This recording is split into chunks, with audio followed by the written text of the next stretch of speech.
Le 4 mai prochain, Marvel ouvre les portes du multivers avec le deuxième opus des aventures de Doctor Strange. Réalisé par Sam Raimi, le film promet d'avoir une importance toute particulière dans la licence cinématographique. Il devrait aussi faire le lien avec certaines séries disponibles sur Disney+.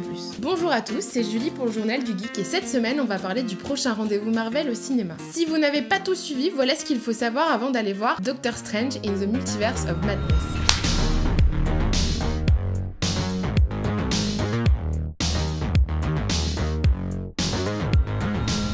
Attention, cette vidéo contient des spoilers sur une majeure partie des films et des séries du Marvel Cinematic Universe. Si vous ne les avez pas encore vus et que vous souhaitez le faire, passez votre chemin et revenez nous voir plus tard. Premier volet, Spider-Man No Way Home, une collaboration désastreuse. No Way Home est évidemment très lié au second opus des aventures de Doctor Strange au cinéma. Dans un premier temps parce que le film réalisé par John Watts est la dernière apparition en date du sorcier, mais aussi et surtout parce qu'il introduit pour la première fois au cinéma la notion de réalité alternative. En voulant cacher la véritable identité de Spider-Man au monde entier, Stephen Strange a apporté tous les héros et antagonistes qui connaissent Peter Parker dans sa réalité. C'est comme ça que l'on a pu revoir Tobey Maguire et Andrew Garfield dans la peau de l'homme araignée, mais aussi une bonne partie des méchants qui l'ont affronté dans leurs licences respectives. Très concrètement, cela veut dire que la réalité principale du Marvel Cinematic Universe est celle de Tom Holland, mais que Marvel n'a pas encore tout à fait tiré un trait sur le reste des longs métrages de sa licence. Parmi les choses que vous devez savoir sur No Way Home, on retrouve évidemment la conclusion du film. Pour protéger l'humanité des conséquences désastreuses de son sort, Doctor Strange a dû condamner Peter Parker à l'oubli. Cela veut dire que plus personne n'a conscience de son existence, il est donc peu probable qu'on le croise dans Doctor Strange 2. Mais cela pose aussi la question de l'altération des souvenirs de ses proches, et aussi, mais surtout, des Avengers. Après tout, il était à leur côté lors de la bataille face à Thanos, a-t-il été complètement effacé? On ne le sait évidemment pas pour le moment, et il est probable que Marvel ne nous donne pas la réponse avant le 4e volet de ses aventures. À savoir qu'il est actuellement en réflexion chez Sony et la Maison des Idées, mais que rien n'a été confirmé pour l'instant.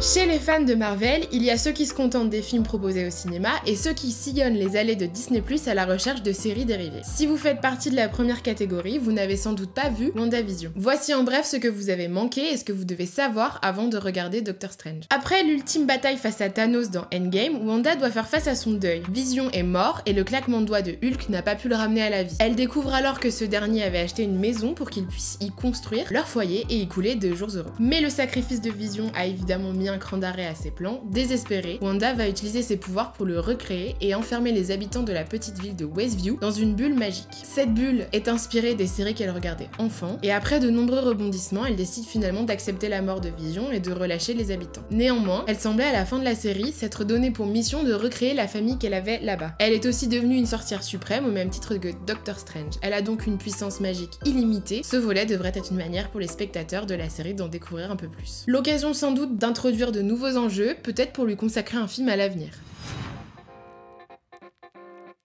Avengers Endgame a introduit les principes de base du voyage dans le temps. À la différence de la majeure partie des films du genre, les actions des personnages lorsqu'ils voyagent dans le passé par exemple, n'influencent pas l'avenir des autres. À chaque modification, une nouvelle branche s'ouvre et crée une réalité alternative. La série Loki, diffusée sur Disney+, a approfondi cette notion en introduisant la TVA, la Time Variance Authority, qui s'assure que la continuité temporelle reste intacte. Loki, en s'évadant après le voyage des Avengers à New York en 2012, a modifié cette temporalité et doit désormais travailler pour le compte de l'organisation. Il a découvert aussi, avec un de ses variants nommé Sylvie, qu'un homme gérait tout cela dans l'ombre. Il s'appelle Celui qui reste, et pour protéger le monde de ses variants, il a créé la TVA. Mais depuis qu'il est mort, tué de la main de Sylvie, Loki se retrouve dans un multivers chaotique. Si la présence du personnage campé par Jonathan Majors n'a pas été confirmée, on n'est pas à l'abri d'une surprise. Il faut dire que plusieurs protagonistes iconiques de la licence devraient être de la partie, comme Spider-Man No Way Home, Doctor Strange into the Multiverse of Madness est donc particulièrement mystérieux. Qui verra au casting de Doctor Strange justement. Le casting de Doctor Strange The Multiverse of Madness est colossal. Devant la caméra de Sam Raimi, à qui l'on doit la première trilogie Spider-Man, ce sera le défilé des célébrités. En plus de Benedict Cumberbatch et d'Elizabeth Olsen, on retrouvera plusieurs protagonistes du précédent opus. Rachel McAdams reprendra le rôle de Christine Palmer, le love interest de Doctor. Benedict Wong, qui campe l'acolyte de Doctor Strange, sera aussi de la partie, ainsi que Chiwetel Ejiofor que l'on avait vu dans le premier volet, dans la peau de Mordo. Il y aura aussi des petits nouveaux, à commencer par Chiwetel Gomez, la jeune actrice campera une certaine America Chavez, personnage plutôt discret dans les comics. Sa présence est néanmoins loin d'être anecdotique puisque son lien avec le multivers est plus qu'évident. Élevée par ses mères sur la parallèle utopique, une dimension hors du temps, elle a hérité des pouvoirs de ces dernières. Elle voyagera, après la destruction de son univers, vers la Terre 616, dimension dans laquelle évoluent les personnages principaux de la franchise.